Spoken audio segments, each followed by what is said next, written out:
Alors cette année avait lieu et a encore lieu jusqu'à la fin de l'après-midi du dimanche le 13e Salon maçonnique du livre de Paris. C'est-à-dire que c'est un événement qui a déjà maintenant une certaine histoire, une certaine ancienneté, mais cette année il y a un fait nouveau. Le fait nouveau, c'est que nous organisons désormais cet événement dans un lieu emblématique parisien qui est la Bellevilloise. C'est-à-dire avant tout à l'extérieur d'un siège d'obédience maçonnique, et du coup nous essayons de l'ouvrir à un public nouveau. L'objectif du Salon maçonnique du livre de Paris, depuis sa création, c'est non pas de parler seulement aux francs-maçons, mais de donner à voir et à connaître la culture de la franc-maçonnerie à travers des livres, à travers des débats, à tous ceux et à toutes celles que la maçonnerie peut intéresser. Et c'est un début que nous avons essayé de poursuivre de manière encore plus aiguë, plus pointue, en nous établissant à la Bellevilloise cette année. Être coordinateur éditorial de l'IMF, c'est en fait fabriquer un cocktail. Fabriquer un cocktail chaque année avec des ingrédients différents. Le succès d'un salon maçonnique du livre est le fruit d'un certain nombre de collaborations. Mais s'il y a salon maçonnique du livre, c'est la rencontre entre des thématiques qui sont choisies ou proposées par les obédiences, des ouvrages qui sortent dans l'année et l'ère du temps. Et avec ces éléments-là, mon rôle est de proposer chaque année le cocktail qui va à la fois attirer du grand public et du public franc-maçon sur des thématiques qui risquent de les attirer. Alors, la terre du 20e arrondissement, c'est une terre particulièrement propice à la réflexion, à la rébellion et à l'originalité des idées. Et vous avez bien fait de choisir la Bellevilloise. J'en profite pour saluer Renaud Barillet, son directeur, parce que la Bellevilloise, ça a été un des premiers lieux de coopératives ouvrières qui était destiné à aider les ouvriers, les enfants d'ouvriers à accéder à la culture et à l'éducation politique. Un prix spécial donc qui va être remis pour l'ensemble des ouvrages que tout au long de sa vie il a écrit sur le symbolisme de la maçonnerie, sur l'esprit de la maçonnerie, j'allais dire sur la philosophie de la maçonnerie, et qui ont été pour un très grand nombre de frères et de sœurs un aliment quotidien, un support de réflexion, une source d'inspiration. Eh bien, pour l'ensemble de ces ouvrages, nous remettons un prix spécial à notre très cher frère Jean Moreau, que j'appelle.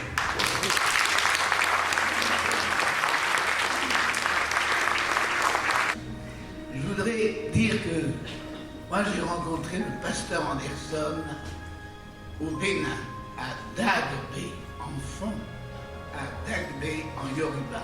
J'ai vu une bande de sauvages avec des masques, torse nu, lui dit Jules Ferry, un tablier de fibres, et quand ils ont dansé à la fin, je leur ai demandé à quoi ça sert. Et le maître de danse m'a dit, mon ami, chez nous, on réunit ce qui était pas.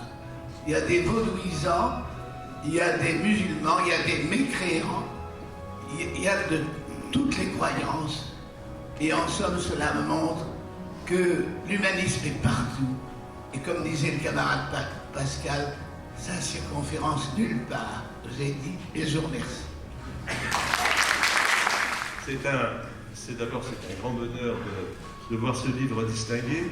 D'abord parce que ça distingue la Grande Loge nationale française qui est très heureuse d'être parmi vous aujourd'hui, et cela pour la 2e année. Et puis, c'est aussi l'occasion de remercier tous les frères qui ont contribué à la réalisation de ce livre, puisqu'il s'agit d'un ouvrage collectif qui a mobilisé une bonne équipe d'une quinzaine de frères au moins, quinzaine de frères en permanence pendant presque un an, et d'autres qui ont collaboré plus occasionnellement, pas facile.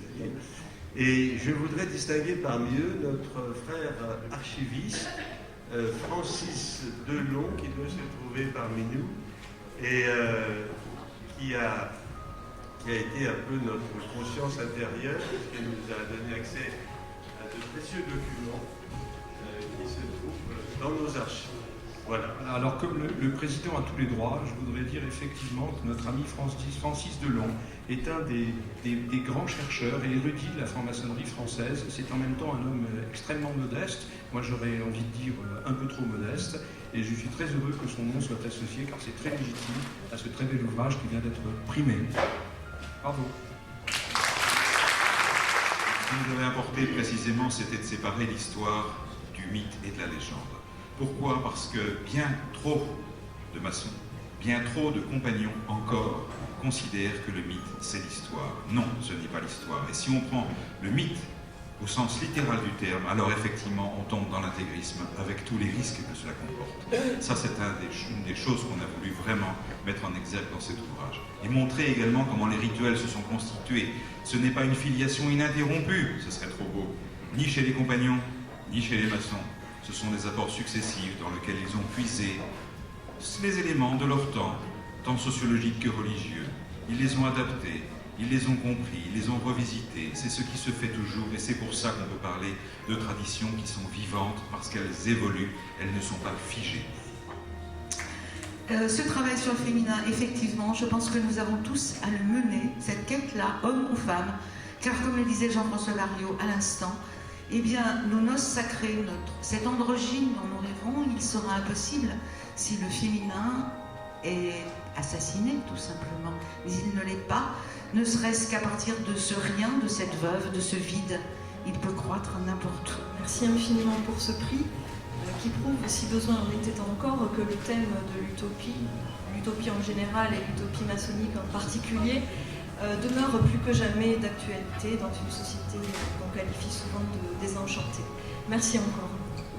Je suis très heureux que nous le recevions dans ce lieu qui résume ce que fut les coopératives ouvrières au XIXe siècle, et à certains égards, elles ont été porteuses d'une utopie. Et pour revenir à ce que disait Éric Algrin tout à l'heure, il ne sert à rien de regretter ce qu'on n'a pas fait. L'essentiel, c'est de ne jamais regretter ce qu'on n'aura pas fait. Et personnellement, je suis particulièrement fier d'avoir pu coécrire ce livre avec Céline, parce que c'est la rencontre d'un travail universitaire et d'une réflexion théorique avec l'expérience maçonnique que m'apporte l'obédience à laquelle j'appartiens et que j'ai le bonheur de présider. Et l'utopie reste vraisemblablement le maître mot pour ce XXIe siècle. Merci encore. Mille fois, je ne suis qu'un émissaire aujourd'hui, donc je parle sous le contrôle et pour le compte des auteurs. Je voulais simplement vous dire un tout petit mot que Patrick Veil tenait à voir prononcer aujourd'hui, le temple retrouvé. Voilà.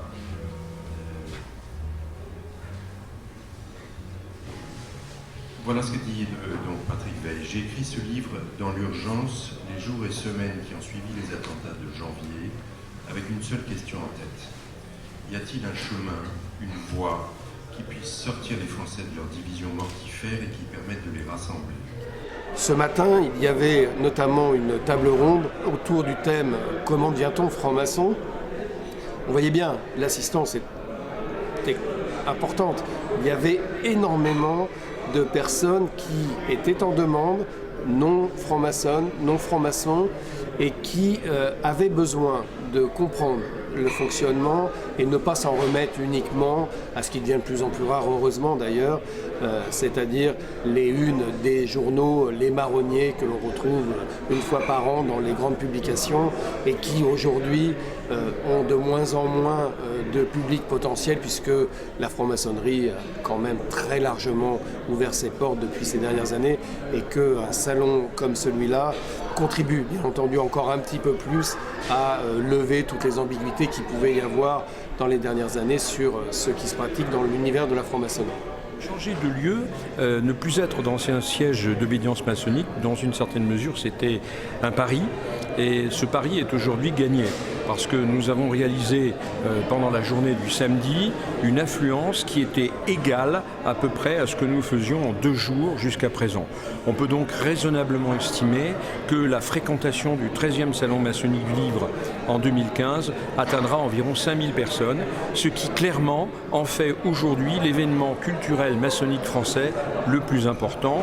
Et naturellement, c'est un motif de satisfaction pour toute l'équipe qui l'a organisé et aussi pour l'ensemble des obédiences maçonniques sans exception qui y ont contribué.